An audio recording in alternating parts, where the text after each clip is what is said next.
So the Nintendo Switch 2 has had an extremely successful launch, as I'm sure you guys have seen how difficult it is to still get a Nintendo Switch 2 right now if you want to get one. Now Nintendo has been really good at restocking them, and I have seen stores getting new inventory every couple days, so if you are still looking for one, I think you should be able to find one fairly easily, but it's definitely not as hell as it was back in like the PlayStation 5 and the Xbox Series X days, where it was like virtually impossible to find that system for weeks, and it would just be like a couple that were sent to every single store, so it's definitely not like that. But yeah, the launch has been extremely successful. Even Nintendo themselves tweeted about it, how the system has sold 3.5 million units in just 4 days, which is already breaking so many records, and it is already just setting up to be probably one of the most successful launches we've ever seen in video game history. But now with all of the other numbers and statistics that are starting to come in, we can start to get the picture for exactly how the Nintendo Switch 2 has been performing when it comes to other types of games that are on the system as well. And this has been a pretty mixed reaction that we've been seeing now from how other games have been performing on the system, and there's definitely been a lot of discussion that's been happening around it, so I figured I'd make a video about it and share with you guys how I feel about it and what I think could be the reasoning behind all of this as well.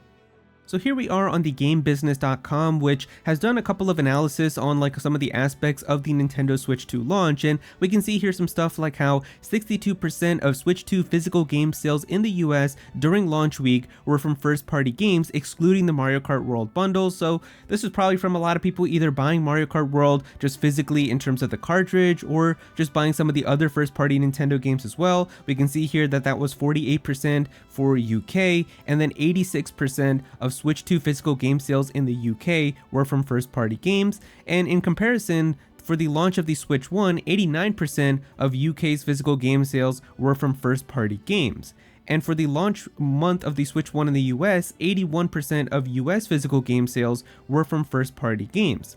But now it also says here that CD Projekt's Cyberpunk 2077 was the best-selling third-party game during the launch of the Switch 2, beating the launch sales of CD Projekt's The Witcher 3 on the Switch 1. Sega was the number 3 publisher on the Switch 2, and when it comes to the games that were released both physically and digitally, over 80% of Switch 2 game sales came from physical retailers. So when it comes to some stuff that people have been noticing about third parties, I mean, this is the big thing right here, as it says here, most third-party Switch 2 games posted very low numbers. One third-party publisher characterized the numbers as below our lowest estimates despite strong hardware sales. So really from this, it seems like a lot of third-party games aren't really performing the best on the Nintendo Switch 2 during this launch, and it seems like for a lot of companies, the estimates that they had for exactly how many sales they thought that they were going to have are not even being met either, where they're actually getting even lower than the lowest expectations that they had set, which is honestly kind of a little bit surprising. So you would think like with a brand new system coming out and a lot of people getting some games because there's not many games available to play at launch, there would be some pretty big sales for these third-party games, but it doesn't really seem like that's the case.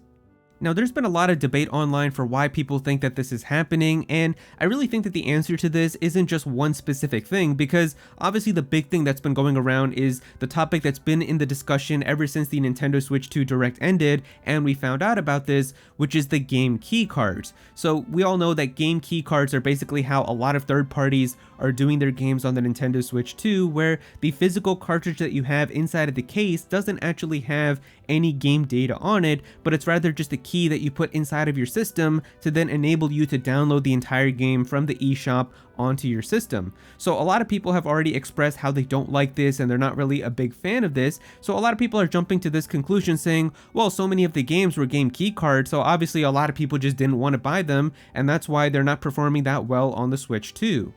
And I also think that the Cyberpunk thing is giving people a false positive, because now a lot of people are saying, well, we can see here Cyberpunk actually did really well and the sales for that were pretty good, and guess what was the only game that was on the entire cartridge and not a game key card? It was Cyberpunk. So clearly we can see here everything lines up. I don't think that that's necessarily the case. I think a lot of people just ended up buying Cyberpunk as the third-party game that they wanted to get if they could choose one, and it was definitely a pretty big game, and especially having like the DLC and everything on there too, just with the marketing marketing and everything, I think that's the reason why it ended up doing pretty well. So I'm sure CD Projekt Red is pretty happy with the sales of this game on the Nintendo Switch 2, but I don't think it has a direct correlation to this game performing well because it's not a game keycard.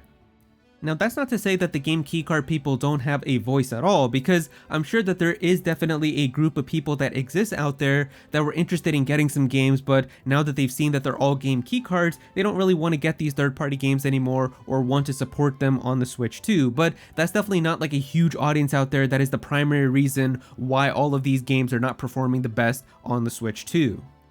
Honestly, if you guys want what I think is like the biggest reason why a lot of these third-party games aren't really performing the best on the Switch 2, it's really just because the launch of all of this was super expensive.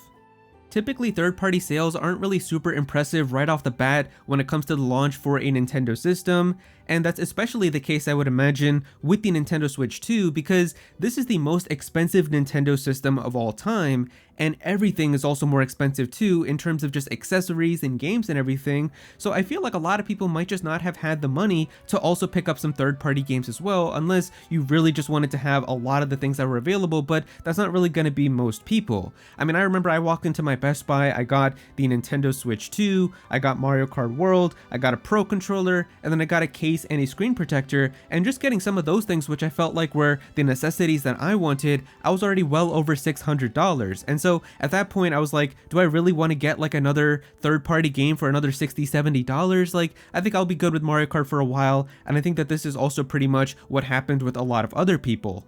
And also another factor for this, I feel like, is that these are also older games. Like, Cyberpunk has been out for a couple of years, Street Fighter has also been out for a few years. Like, these are not brand new releases, so there's a chance that a lot of people have already experienced these on PlayStation or Xbox or PC or somewhere else, and they don't really want to get them again for the Nintendo Switch 2. They don't like the games enough to be able to do that. So I think maybe another way of looking at this is kind of seeing how it's going to go for future upcoming games that we see that are coming out on PlayStation and Xbox and PC, and then also the Switch 2 with the game keycard, and then seeing how many people are willing to buy the game keycards for the Switch 2 version of those games in comparison to these other brand new releases as well, because that way I feel like it's going to be a more fair comparison.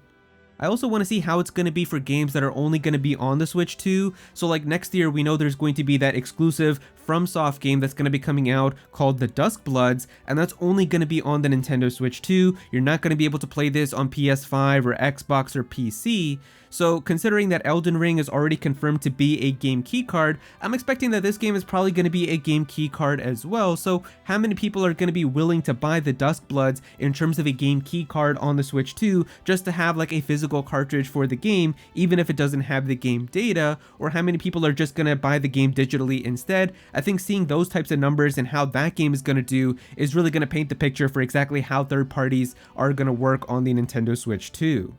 But yeah, it is just really unfortunate for me because I do fall into that camp of people that really doesn't want to buy a game keycard, and I do prefer just having the entire game on the cartridge itself. And when I was covering all of the leaks and rumors about the Nintendo Switch 2 and hearing about how powerful and capable the system was going to be and all of the games that were going to be able to come to it, I had already kind of decided that even if I wasn't going to be getting the best performance that I could get on my PS5, I was probably going to be getting a lot of these games on the Nintendo Switch 2 just to be able to play them anywhere and be able to get like really cozy with like a third-party JRPG type of game or something like that, and still have it on the Nintendo Switch 2 with better performance now compared to what I was getting with like the original Switch 1. So I was deciding that, but now after finding out all of this and how so many games are just going to be game keycards, I don't really like that aspect, and I think I'm probably just going to be getting a lot of these third-party games that I'm interested in still on the PlayStation 5, because I know that there are some PlayStation 5 games that are still kind of like this too, where you have to download a lot of the game data for them, and if that's the case, then I'll probably kind of pick and choose which one I want to get for the Switch 2 and which for PlayStation. But a lot of PlayStation games can still have the entire game data as like the version 1.0 that comes on the disc itself. So if that's the case for like a third-party game where I could get like 80 gigs gigabytes on the disc itself with the version 1.0 that has the entire game, or a Switch 2 game keycard, I'm probably going to pick the PS5 version just so that I can have that game and still install it on future PS5s and be able to play it anytime I want. So it is what it is. I really hope that Nintendo can figure out a way maybe to get other types of cartridge sizes so that we can actually get some third-party games that are appearing on the cartridge itself with Nintendo Switch 2, because this entire game keycard situation, if it's really going to be for like the next 8 years for this whole generation, it is just going to be very, very unfortunate.